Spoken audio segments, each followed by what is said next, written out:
Hazor, lost and found. The book of Joshua states that the ancient city of Hazor was a royal Canaanite city and the site of Joshua's most important victory in the Israelites' conquest of the Promised Land.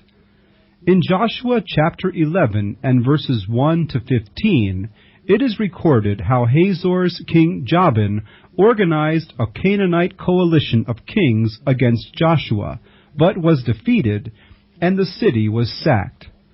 A century later, the Israelites are recorded as having done evil in the sight of the Lord, and, reading from Judges chapter 4, verse 2, "And the Lord sold them into the hands of Jabin, king of Canaan, that reigned in Hazor." Evidently, this was another Jabin, which was probably a dynastic name. In Judges chapter 4, starting at verse 4, we find the prophetess Deborah and Barak leading a revolt for freedom. In the battle of Tanakh, Jabin's fortresses under Sisera were routed, and Sisera fled to the tent of Jael the Kenite, for there was peace between Jabin king of Hazor and the house of Heber the Kenite. Heber was one of the children of Hobab, the father-in-law of Moses, who had severed himself from the Kenites and had settled at Kedesh. Judges chapter 4, verse 18 and onwards tells how Jael invited Sisera into her tent and to fear not. He did so and asked for some water, saying, "I am thirsty." Jael gave him some milk and covered him with a mantle. As soon as he sank exhausted into sleep, his very last sleep, Jael took an iron tent pin in one hand and a heavy mallet in the other, and with a single blow pierced the temples of the sleeping warrior. So died Sisera. Hazor is again mentioned in the first book of Kings, chapter 9, verse 15, as one of the Canaanite cities rebuilt as a royal administrative center by Solon. The last reference in the Bible to Hazor is found in the second book of Kings, chapter 15, verse 29, which relates how the Assyrian king Tiglath-Pileser III conquered northern Israel, including Hazor, carrying Israel captive to Assyria. While the biblical records are the only source of information about Hazor from the time of Joshua onwards, we are fortunate to have abundant references in Egyptian and Mesopotamian inscriptions. The earliest historical mention of Hazor outside the Bible is found in two of the so-called Egyptian execration texts composed in the 12th Egyptian dynasty about the 19th or the beginning of the 18th centuries BC. These texts are strange magical rites in which the Egyptians curse their actual or potential enemies. In one text, Hazor is mentioned among other potential enemies in Canaan.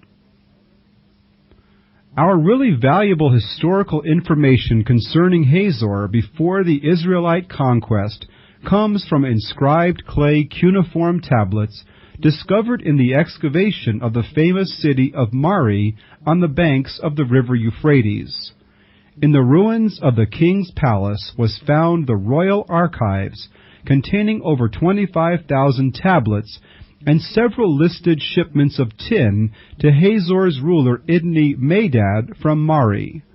Thus we are informed of the name of Hazor's king at that period, and that Mari was the source of the tin that Hazor imported for the making of bronze. One tablet from an official of the court informs the king of Mari that a group of messengers from Hazor had arrived. The tablet then reads, "Two messengers from Babylon, who have long since resided at Hazor, are crossing to Babylon." The next reference to Hazor comes from Egypt. Nearly every pharaoh of the New Kingdom, that is, the 16th to the 13th centuries BC, mentioned Hazor among the towns they had conquered in Canaan. Thutmose III, the famous pharaoh of the 15th century BC who captured Megiddo, mentions Hazor in this great battle. Hazor is again mentioned in the reign of Amenephis III around 1400 BC, and again in the days of Seti around 1300 BC. By far the most important reference to Hazor in the first half of the 14th century BC comes from the Tel El Amarna letters, a town in central Egypt. This is the private correspondence between Pharaoh Akhenaten, also called Amenephis IV, the heretical king, and the king of Hazor. They provide information about the Holy Land prior to the preceding conquest by Joshua. Most of the tablets are asking for help against foreign armies invading their lands. They name the Haviru and the Sagas, which would have been the Hebrews under Joshua. In one letter, the king of Hazor informs the Pharaoh that he is safeguarding the cities of the Pharaoh until the Pharaoh arrives. But help never came at that time, and it appears that complete chaos reigned in Canaan. To the archaeologist, Hazor is unique. With an abundance of references to it in extra-biblical sources, covering a period from the 2nd millennium BC through the 1st century AD with only a few gaps, and a geographical range that spans almost the entire Fertile Crescent, these extra-biblical sources might supply historical insight into Hazor's place in biblical events of the period. But where was Hazor? The historian Josephus gives us one clue. In his Antiquities book 4, he wrote that Hazor lay over the lake Semachonitis, today Lake Hula, in Upper Galilee. Over the years, several tells or mounds have been suggested might be Hazor, but the first modern scholar who correctly suggested that Hazor was located on the site called by the Arabs Tel El Qeda was J. L. Porter in 1875. He described the mound as having a broad terrace with many cisterns, heaps of stone, prostrate columns, and other stone ruins scattered over the site. Porter's suggestion was not only not taken up by the scholars at that time, it was forgotten. It was not until 1926 that Professor Garstang, who was the Director of Antiquities of the British Mandatory Administration of Palestine, after doing some exploratory excavations on the mound, identified it as the long-lost city of Hazor. The mound occupied an ideal strategic situation in northern Galilee that fits all the known data concerning the site of Hazor. It was just north of the Sea of Galilee, and was below the southern tip of Lake Hula, as Josephus had written. It commanded a view of the Hula Valley, the source of the Jordan River, and the slopes ascending to the Golan Heights and Mount Hermon. It not only controlled a rich, well-watered agricultural hinterland, but stood guard over a vital trade and military route linking the Nile Valley with the urban centers of the Tigris and Euphrates valleys far to the northeast. In 1955, a team of archaeologists, directed by Professor Yadin from the Hebrew University of Jerusalem, began excavating the site of the Canaanite town of Hazor. The unique feature of the site was a large rectangular enclosure surrounded by an earthen rampart, which was further defended by a very deep and wide moat. The area enclosed was about 200 acres, and the question arose, was it a camp area or a chariot parking place? And if so, why was it defended by such formidable earthworks which would have required the labor of thousands of workers for a long period? If not, could it have been a city? And if it was a city, then it was obviously the largest city in Palestine and among the largest in the Fertile Crescent. The population of a city is usually reckoned at 50,000 inhabitants per 1,000 square yards. This would give an estimate that the enclosure could hold between 30,000 and 40,000 people, making it an enormous city. By 1958, Yadin's workers had uncovered evidence of nearly continuous occupation of Hazor from 3000 BC to 350 BC. That would be from the early Bronze Age to the Persian period. The most spectacular finds came from the Middle and later Bronze Age, from 2000 BC to 1200 BC. These included the Hyksos, Amarna, and post-Amarna periods, the last one showing evidence of sudden, violent destruction, undoubtedly by the Israelite conquest of Palestine.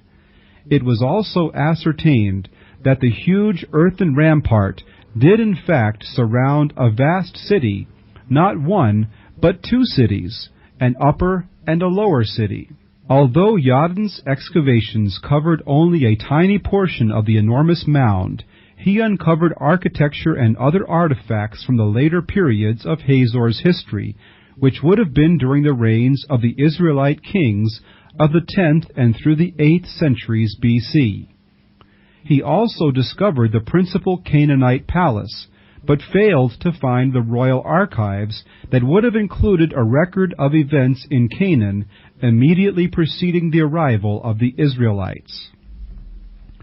Another expedition to Hazor in 1990, sponsored by the Hebrew University in Jerusalem, in conjunction with Madrid University and the Israel Exploration Society, reopened the mound.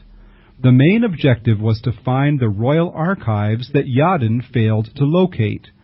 If found, it would have provided texts about Hazor's economy, politics, and foreign relations that would have provided information about the history and culture of Hazor that scholars can today only roughly reconstruct from pottery and other artifacts. Archives are a standard feature of palaces in the ancient Near East, and in time the one at Hazor is expected to be found. Cuneiform tablets have been uncovered, scattered over the surface, and buried under the destruction debris. Because some are datable by language and style to the 18th century BC, that is, the Middle Bronze Age, and others to the 14th century, the Late Bronze Age. It is believed that there may be two separate archives buried in the rubble at Hazor. The palace was found to form the heart of the upper city of Hazor. It was built to last. The massive walls of the core average 9 feet in width, and the eastern facade is almost 15 feet thick. Exceptionally solid stone foundations, made of huge limestone blocks, support the walls. It seemed that most of the residents lived in the lower city, but no stairway was found to enable the Hazorites living in the lower city to visit the palace or other administration buildings located on the Acropolis. However, the 1990 expedition to Hazor found the grand stairway connecting the two cities. It had been built over a large drainage system which led off rainwater from the city. Later, when digging deeper, a second set of stairs was excavated that had been constructed in an earlier period of Hazor's history. There is unmistakable evidence that the palace and the entire city of the late 14th or early 13th century BC was destroyed by fire. The conflagration not only demolished all the main structures of the city, but buried them in a 3-foot layer of blackened ruins and ash. The heat from the fire was so intense in the palace, whose floors appear to have been of wood, the mud bricks of its walls were vitrified into glass, its basalt slabs cracked, and clay vessels in the palace melted. Adding to the intensity of the heat was the large quantity of oil contained in huge storage jars throughout the palace, creating an inferno with temperatures estimated to be over 2,300 degrees Fahrenheit. Within the confines of the palace, partly protected by the falling walls, were found various works of art, figurines, bronze swords, bronze armor scales, and a large basalt statue of a Canaanite god. Its surviving portion measured more than 4 feet from neck to feet. Other finds consisted of beads, cylinder seals, scores of Egyptian statues, and 2 spectacular bronze male statuettes, both about 1 foot tall. One of these was originally covered with a thin plating of gold, probably depicting the king. The figure wears a gown and a type of conical hat known from images on contemporaneous cylindrical seals. The other statue, with its exquisite headgear, clothing, and sandals, may represent a deity, a dignitary of the court, or perhaps a ruler. Both figurines had been deliberately buried in antiquity beneath the floor in 2 corners of the room, presumably to protect them from any desecration, or perhaps from invaders during the siege of the palace prior to its destruction by fire. The fires that destroyed Hazor were not just isolated fires, but appeared to have been set everywhere, and from the smashed storage jars and decapitated statues, it was evident that the city's destruction was the result of hostile action and not accidental fire. The question was, who was responsible? At first it was thought that it was a rival Canaanite city-state, but the suggestion was soon dismissed because of the apparent absence of nearby cities powerful enough to attack the well-fortified city of Hazor. If the destruction of Hazor took place in the early part of the 13th century BC, the Egyptians could have been responsible. Pharaoh Seti had an inscription made describing his military campaign against Canaan around 1300 BC, and claims to have destroyed Hazor. Another Egyptian, Ramses II, could have conquered the city on his way northward to invade Syria before the Battle of Kadesh in 1275 BC, or on his return to Egypt afterwards. However, since both were Egyptians, it is unlikely that they would have intentionally mutilated statues of Egyptian kings. As would be expected in a city as large as Hazor, hundreds of homes, temples, workshops, and city stores were uncovered in the excavations of each stratum or period of occupation.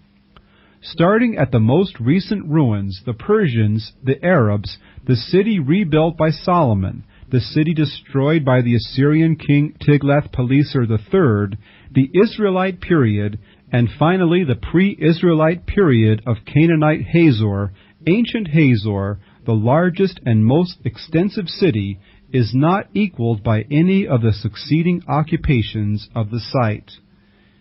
In the removal of the accumulation of the debris and the floors of one period, the archaeologists discovered that many of the walls of the lower and earlier stratum were tilted as if shaken by a very strong earth tremor. Many of the floors of the homes were covered by fragments of the ceiling that had fallen on them. Identification of the pottery found in the debris of the homes as being 8th century BC enabled the biblical archaeologists to date the earthquake as the one mentioned in the opening lines of the book of Amos, which reads, "The words of Amos, who was among the herdsmen of Tekoa, which he saw concerning Israel in the days of Uzziah, the king of Judah, and in the days of Jeroboam, the son of Joash, king of Israel, 2 years before the earthquake." This earthquake must have been a catastrophe that left its mark upon the entire period, because it was used by Amos to reckon the years. Since Jeroboam II reigned in Israel between 789 and 748 BC, and was basically contemporary to that of Uzziah, king of Judah, who reigned between 785 and 733 BC, it enabled the archaeologists to date the destruction of the stratum to within a few years earlier than the one above. Judging by the standard of its buildings, during the time of Jeroboam II, the city of Hazor enjoyed an era of prosperity, as did the whole of Israel during the long reign of this great king. The buildings are among the finest of the entire Israelitish period. One home deserves special mention. It was first noticed by the archaeologists by the tops of stone pillars protruding from the ground. These were soon found to be tilted as a result of the earthquake previously mentioned. When excavated, the house itself was found to consist of a large court with a series of rooms on two sides. The eastern part of the court was covered by a roof supported by 6 well-dressed square stone pillars, 3 of which were still found in situ. The entrance to the house was from the south, through its court, where one proceeded into the rooms, 2 large ones in the north and 3 smaller ones in the west. Of particular interest was a small room on the western side, which had no entrance, but yielded an abundance of vessels, including many storage jars. It must have been a storehouse, and access to it may have been from a higher level not preserved. A house with a corner court, as found here, is typical of many Israelite residential structures, and is known as a cornered court pillared house. Its plan and location, right in the heart of the city, would indicate the home of one of the wealthier citizens or an important official. With pillars and walls found askance, and the floors littered with hundreds of pieces of ceiling plaster, it was self-evident it was destroyed by a major earthquake. There was evidence that the residents had just eaten their last supper before the quake, which meal consisted, among other things, of olives, as indicated by the many olive stones found on the floor. An archaeological team digging in room number 6225 in an adjoining court, the number 6225 gives a little indication of the number of rooms found in this stratum, came across a little clay mask, quite intact. Having just uncovered a double-walled platform, believed to have been a cultic altar, they thought they had found another temple. However, some additional digging uncovered a pair of potter's wheels, upper and lower, made of basalt, suggesting it was a potter's workshop. This was later confirmed by the finding of additional wheels and fragments of much-worn shards, used in rubbing and finishing the surfaces of the earthenware. There were also adjoining rooms of pottery. Later, in the general vicinity were found additional clay masks, and there was much speculation as to their purpose. They had first been made as a bowl, then the eye holes were cut out, the long eyebrows joined to the upper end of a straight, slender nose, which lacked any nostrils. The mouth was then given shape, and the ears molded. 2 holes were perforated at the upper end, and 2 more on each side, 1 above and 1 below the ear. These were obviously for threading a string to attach the mask to the head of the wearer or to another object. The masks were rather small, too small to be worn by an adult, but they could have been attached to a deceased infant or served some other function in the cult of the temple. One major objective is to locate the water supply of a city. It is the lifeline, so to speak, of a city, especially in times of siege. With the major city of Megiddo in mind, the archaeologists looked for a similar water system. In fact, every Israelite city had some sort of underground installation, like King Hezekiah's famous tunnel in the city of Jerusalem. A well-fortified city such as Hazor certainly would have had a sophisticated system of water supply. A logical assumption is that there should be a vertical shaft inside the city ending in a tunnel that led to an external water source. There were and still are several natural springs on the southern edge of the upper mound. There was a deep ravine covered with green shrubs all year round, and it was there that the archaeologists decided to dig. The spot chosen was a shallow depression that could not be explained by any visible structural remains. After finding considerable quantities of late artifacts, including Persian, Hellenistic, Byzantine, and Arab pottery, the diggers were convinced that they had found the shaft arising upward to the Canaanite city of Hazor that had become clogged with debris and had been abandoned to become a refuse hole for later occupations. Digging by hand would have taken years to excavate the area, so a huge crane with 2 iron claws was brought in, and work progressed quickly. After several weeks' work, a shaft began to show through at various sides of the dig, and even more importantly, broad steps were exposed that had been cut out of the side for easy descent. As they continued digging, the shaft became too narrow to allow for stairs. Before giving up finding the water system, a small tunnel that seemed not to lead southward where the springs were, but westward, was then investigated. Opening up this tunnel revealed that it sloped westward, but turned toward the south, finally arriving at a pool of pure water. It appeared that the original engineers knew, or at least suspected, that the water table which fed the springs outside the city also existed within the city walls, and was even better protected than the one at Megiddo, which was outside the city and subject to discovery by an enemy force coming against the city. To summarize, the archaeological evidence points to a huge Canaanite city with a population numbering in the thousands, coming to an abrupt end in the second half of the 13th century BC, and was never rebuilt to the extent that existed prior to the fire. The striking similarity between the size of the city as revealed by the excavation of only a fraction of the area of the site, and the description in the Bible of Hazor as the head of all those kingdoms, and having been burnt by fire, leaves little doubt but that we have actually found the long-lost Canaanite city of Jabin that was destroyed by fire. I hope you have enjoyed this study in biblical antiquities, covering archaeological research in the Bible lands that has led to a proper understanding of the biblical text and historical events it records.